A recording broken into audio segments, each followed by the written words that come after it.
Almost 92 से शुरू हुई थी अक्टूबर से, और 93 से ऑनवर्ड्स हमारे मामला ख़राब होने शुरू हो गए थे।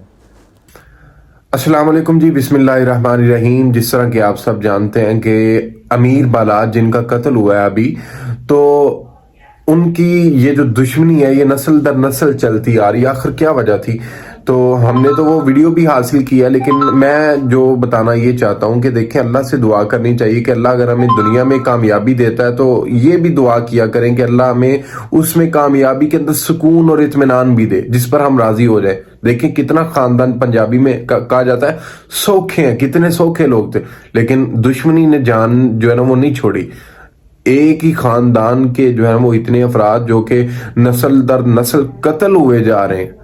तो मालो दौलत, दुनियावी जिंदगी अल्लाह ने कामयाब कर दिया, लेकिन जो है वो एक दुश्मनी जो है वो पूरी नस्ल दर नस्ल को उजाड़ते हुए चले जा रही है। आखिर क्या वजह थी? तो हमने वो वीडियो हासिल किया। मैं वीडियो आपके सामने रखना चाहता हूं कि जो अमीर बालाज अपनी जुबान से खुद जो इकरार कर रहे हैं कि क्या पुलिस ने उनका साथ नहीं दिया।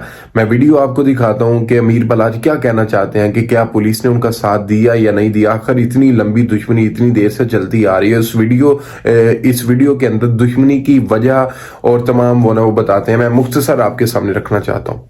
ऑलमोस्ट 92 से शुरू हुई थी अक्टूबर से, और 93 से ऑनवर्ड्स हमारे मामला ख़राब होने शुरू हो गए थे। 93 में दादा का मर्डर, 93 में दादा का मर्डर हुआ। उसके बाद अब्बू पे पहला अटैक, फिर अब्बू पे दूसरा अटैक, और फिर अब्बू पे तीसरा अटैक, जिसमें कि हमारे काफ़ी लोग साथ वाले दोस्त यार अब्बू के और जो गार्ड्स वगैरह थे वो भी मर्डर हो गए। फिर उसके बाद मेरे अब्बू के मामू जो कि मेरे ससुर हैं, उनके ऊपर अटैक हुआ शालमी चौक में। वो आई थिंक 95 में हुआ था। उसमें तकरीबन 8 से 9 बंदे शहीद हुए और 18 से 19 ज़ख्मी हुए।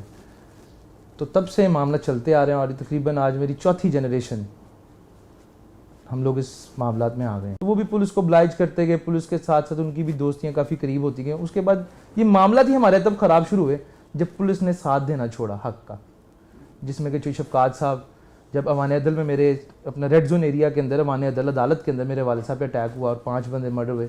उसके अंदर मुबीन भट्ट वगैरह बड़े नामवर वो ये थे इश्तिहारी, जिन्हें आप कहते हैं वांटेड थे, उन्होंने किया। तो बाद में उन्हें मेरे मुखालफिन को बेगुनाह कर दिया गया। लड़ाई की इब्तदा वहाँ से शुरू हो गई।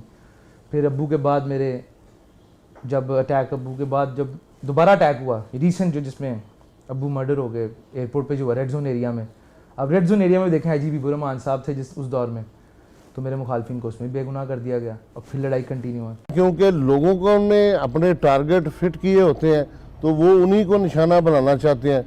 अब वो क्योंकि FIR का अंदराज करवा चुके होते हैं और अपने इर्द गिर्द लोगों को, अपने अजीज़ों कारब को वो मुतारफ़ करा चुके होते हैं कि हमारा असल मुल्ज़म ये फ़लाँ शख्स है, और वो शख्स जो है वो उस ख़ानदान में कुछ ज़्यादा नुमायाँ पोजीशन रखता है, तो फिर वो उससे बदला लेने का तान लेते हैं। ये ख़ानदानी जो दुश्मनी है, इनको लिए अदारों पर एतमाद का बहाल होना बड़ा ज़रूरी है। वो इस तरह कि पुलिस की मौजूदगी का एहसास होना कि पुलिस मौजूद है, ये मुलज़मों के साथ अहनियतों के साथ निपटेगी, कोर्ट के से उनको इंसाफ मिलेगा। कम से कम 2-3 तरह के एक्शन हम ज़रूर लेते हैं। एक तो ये कि जो आइडेंटिफाई करके ऐसे केसेस दोनों साइड्स के जो लोग इन्वॉल्व होते हैं उनके ख़िलाफ़ हम कोई ना कोई प्रिवेंटिव एक्शन ज़रूर लेते हैं और उनको पाबंद करते हैं कि वो इसको फॉलो ना करें या उसको केसेस को आगे ना लेकर जाएं, और उसके लिए हैवी श्योरिटी बॉन्ड्स भी लिए जाते हैं और साथ ही उनके से गारंटीज़ भी ली जाती हैं कि वो कानून को नहीं तोड़ेंगे। तो ये बड़ा इंपॉर्टेंट, ये बॉन्ड और श्योरिटीज़ दोनों लिए जाते हैं। दूसरी कोशिश इस सिलसिले में ये होती है कि जब ये अपने ऐसी केसेस के फॉलो अप के लिए कोर्ट्स में डेट्स पे जाते हैं तो वहाँ स्पेशल ड्यूटी लगाई जाती है। ऐसे जितने भी केसेस होते हैं ख़ास तौर पे जो हाई प्रोफाइल होते हैं उन पे ड्यूटीज़ लगाई जाती हैं।